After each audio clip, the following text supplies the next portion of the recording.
5 indices qui trahissent un manipulateur ou même un pervers narcissique qui n'est que la continuité d'un manipulateur.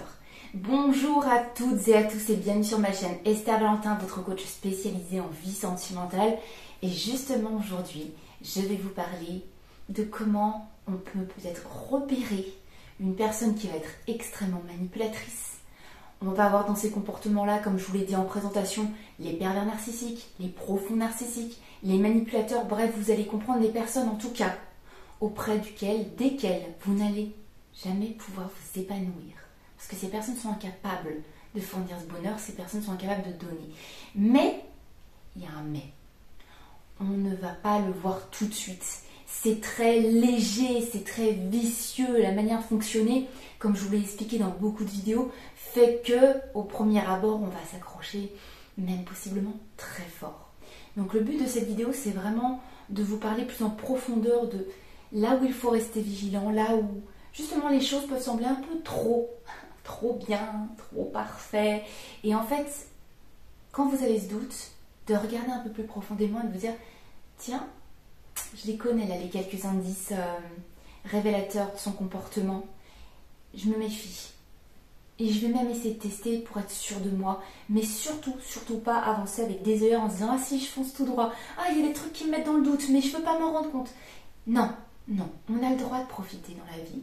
Mais quand même, d'être regardant ou regardante. Donc, si je vous dis tout ça, c'est parce que les dégâts psychologiques sont très très grands pour les victimes de personnes très manipulatrices. Ces personnes-là, elles sont intelligentes, vraiment. Mais, je parle des victimes, mais elles vont quand même tomber dans le piège. Ce n'est pas un manque d'intelligence, il faut bien comprendre ça. Ce n'est pas un manque d'intelligence si on tombe sous l'emprise de quelqu'un de manipulateur. Mais il faut comprendre qu'il est vraiment très difficile de percer à jour ce type de personnalité très manipulatrice. Déjà, petit passage, se demander mais c'est qui? Ça comprend quoi? Pourquoi on en est venu un jour à avoir cette forme de perversion où on s'en fout du bien ou du mal qu'on va faire à une autre personne? Comment ça se fait qu'on en vient à autant manipuler en amour? Pourquoi on ne veut pas tous les mêmes choses? Le type de personnalité très manipulatrice ou même les pervers narcissiques vont souvent être des personnes qui ont soit depuis leur enfance été maltraitées ou abandonnées, ou on a complètement le contraire. Des personnalités qui viennent d'une enfance où ils ont été idolâtrés, où on leur a mis aucune limite. Donc vous comprenez bien que quand on a avancé dans la vie comme ça, comprendre la simple phrase « mes limites s'arrêtent là où démarre celle de l'autre », c'est incompréhensible pour une personne qui a grandi de son enfance à son âge adulte avec aucune limite de posée, complètement idolâtrée, avec aucun respect des autres. On n'arrive plus à acquérir ça à l'âge adulte si on n'a pas eu ce modèle de construit toute son enfance. Mais bref, on passe rapidement sur d'où viennent-ils, ces manipulateurs.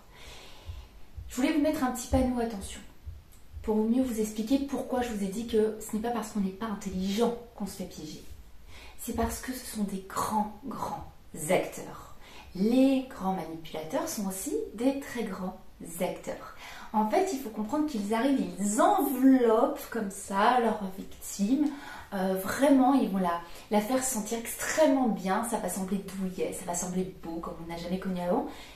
Mais derrière, c'est pour tout simplement avoir beaucoup plus de puissance pour annuler leur victime. Annuler la personne qu'ils ont décidé de manipuler. On va passer aux 5 points, 5 indices qui peuvent être révélateurs, en tout cas 5 indices à connaître sur le fonctionnement d'un grand manipulateur. Déjà, premièrement, vous doutez, si c'est un grand acteur, il parle très très bien. Je dis il pour parler de manipulateur, ça peut être elle, et je vous assure que dans le cadre des coachings, j'ai rencontré des bien grandes manipulatrices, il y a aussi des perverses narcissiques. Là, il n'y a pas de distinction des genres. Donc je vais dire il, mais c'est il ou elle, il n'y a pas de problème. Donc, les manipulateurs parlent très très bien. Mais il faut comprendre que ce qui se cache derrière le fait de bien parler, vous allez vous creuser un petit peu plus. Si vous passez à travers un petit peu les mots et les grands discours, vous allez voir que ces personnes, dès qu'elles auront un moment où elles doivent prendre leurs responsabilités, il n'y a plus personne. Ça veut dire qu'au moment où il faut vraiment prendre ses responsabilités, on peut avoir fait une erreur, mais bien sûr, en tant qu'être humain, on en fait souvent. Il va se passer des stratégies pour ne pas s'assumer, ne pas affronter tout ça. Donc, ne pas être capable de prendre ses responsabilités, ça va passer par tenter le mensonge, tenter des filoutages, je dirais. En plus, il va apprendre de vos réactions. Les manipulateurs apprennent de vos réactions. Vous réagissez une fois, hop, il assimile l'information. Et il va s'en servir pour développer d'autres stratégies pour mieux les prochaines fois ne porter aucune responsabilité. Donc il apprend de vos réactions et comprenez bien qu'il veut transmettre une image parfaite. Donc quelqu'un qui prend ses responsabilités, c'est un être humain qui aussi n'a pas de problème à dire qu'il a des failles. Ce n'est pas les manipulateurs. Les manipulateurs, ça sera jamais leur faute. Et même si c'est de leur faute, vous allez voir, ça arrivera à être de la vôtre quand même cachée derrière. Oui, c'est vrai, je m'excuse, j'ai fait ça, mais c'est parce que toi, t'as fait ça. Tout sera détourné. Jamais vous aurez une personne et vous allez voir plus dans un point, une profonde maturité émotionnelle qui vous dira, là je comprends, j'ai mal agi, j'avais pas toutes les données, j'aurais pu faire différemment. Ça, c'est un discours qui demande maturité. On l'aura pas chez un grand manipulateur. Parce que justement, quand je vous dis qu'il est parfait, c'est le deuxième indice. Vraiment, j'en ai déjà parlé dans d'autres vidéos, mais je préfère le rappeler, il faut que ça rentre. Au début, ça semble parfait. Vraiment, il y a des promesses, il y a des rêves qui vous sont faits. Le manipulateur va adopter 100% de ce que vous êtes et de vos envies. Et là, tout de suite, je rebondis en vous disant, attention, le 100%, ça n'existe pas. On peut avoir des grandes compatibilités, des grandes correspondances. Le 100%, ce n'est ni plus ni moins qu'un leurre pour mieux vous attirer.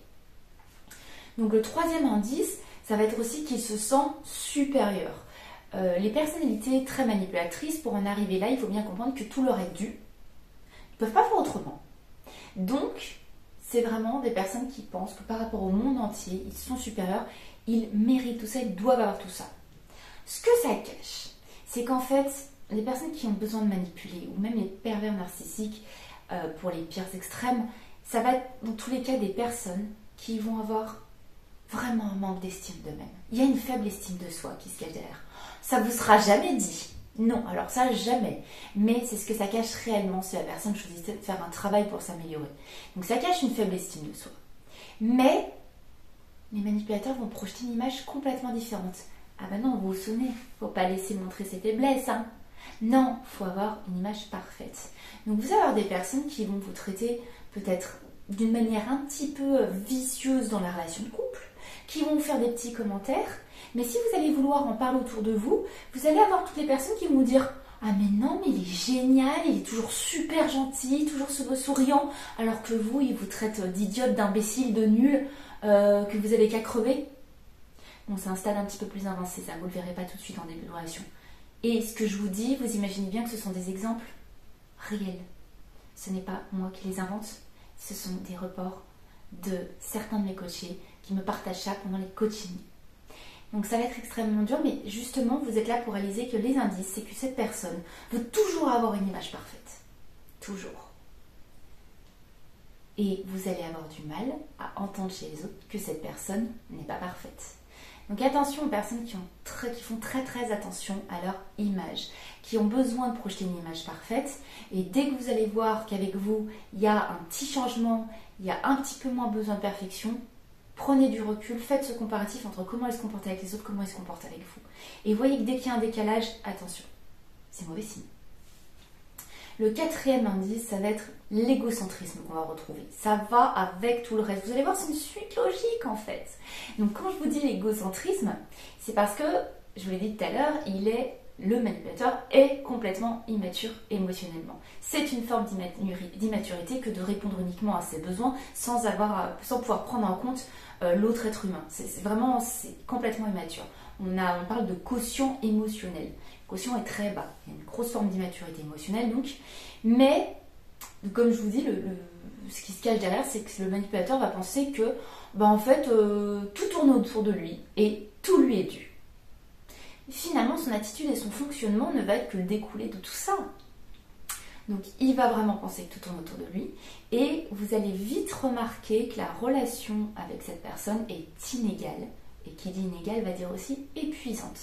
Donc si elle est épuisante et inégale, c'est parce qu'en fait, il n'entendra pas autre chose que ses envies et que ses besoins à lui. J'insiste, les personnes qui manipulent, tout se cache derrière ça, c'est qu'ils ne peuvent pas faire autrement que de répondre uniquement à leurs besoins et leurs envies. Ils ne savent pas les combler, ils se nourrissent en le pompant des autres et tout le monde doit remplir ça, donc ils n'ont rien à rendre. C'est épuisant, ces relations inégales, épuisant. Le 5e et dernier indice, ça va être des sautes d'humeur. En tout cas, des changements d'humeur assez soudains. Vous allez avoir une personne, si elle est immature émotionnellement, vous allez aussi retrouver cette fois une personne émotionnellement instable. Quand je dis émotionnellement instable, et sans raison en plus, c'est parce que la personne a besoin que ça aille dans son sens. Si ça va pas dans son sens, bim, d'un coup, vous allez avoir une réaction. La réaction va vous sembler violente parce que vous, qui aurez une personnalité un petit peu plus stable, vous saurez aussi faire face aux aléas de la vie, à ce qui va dans votre sens, à ce qui ne va pas forcément dans votre sens. Vous savez prendre vos responsabilités, vous savez avoir un petit peu de recul, vous savez affronter le monde de manière un peu égale avec les autres êtres humains, tout simplement. Une personne qui se sent supérieure et qui en plus cache une faible estime de soi, vous comprenez que s'il n'a pas une réponse à son envie et son besoin et que c'est uniquement ce qu'il cherche dans ce monde, vous pouvez avoir des réactions qui sont très violentes, en tout cas très disproportionnées, et d'un seul coup, donc ils vont faire un énorme décalage avec comment il était juste avant. Donc un jour quelque chose, le lendemain ça va plus dans son sens, bim, vous avez une autre personnalité. Donc attention aux sautes d'humeur. Attention, c'est des indices qui sont à prendre en compte. Regardez de manière globale, parce que vous pouvez avoir certaines pathologies comme la bipolarité, qui fait aussi qu'on va avoir des changements d'humeur, mais là on est sur un fond hormonal et c'est vraiment médical. C'est le cerveau qui ne déclenche pas les bonnes... En tout cas, qui ne diffuse pas le même nombre d'hormones en quantité égale d'une fois à une autre. Okay, c'est une petite parenthèse. Là, on est sur des sautes d'humeur comme je veux dire tout simplement comme des caprices. L'immaturité émotionnelle et l'instabilité émotionnelle viennent de ça, finalement. C'est un enfant qui n'est pas devenu adulte en termes de comblage de besoins. Donc, ce qui va se passer quand vous avez une personne qui va changer d'humeur comme ça, de manière soudaine et un petit peu sans raison, c'est que ça va vous laisser dans le questionnement. Vous allez être complètement perturbé et vous allez vous questionner. Et qu'est-ce qui va se passer ensuite? Si vous avez des sentiments pour cette personne, si vous êtes attaché à cette personne et que vous pensez bien faire, vous allez vous responsabiliser, mais injustement. Quand on est une personne qui ne se responsabilise pas, qui a des sautes d'humeur, il y a un moment, quand on n'a pas de compréhension de tout ça, notre premier réflexe c'est quoi? Qu'est-ce que j'ai fait? Qui a pu produire ça?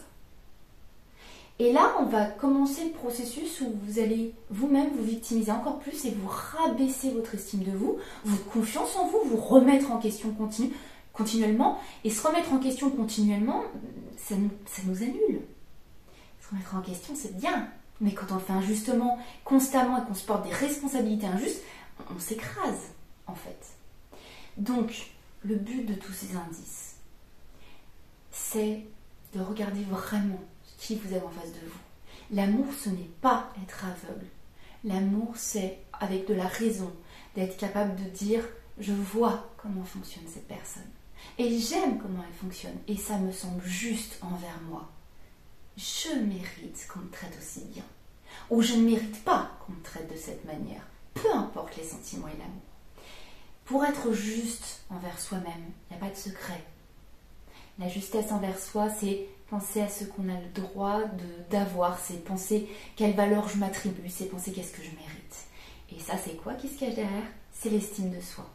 Donc n'hésitez vraiment pas à aller voir mes vidéos sur l'estime de soi, vous allez comprendre finalement ce n'est que la continuité de cette vidéo.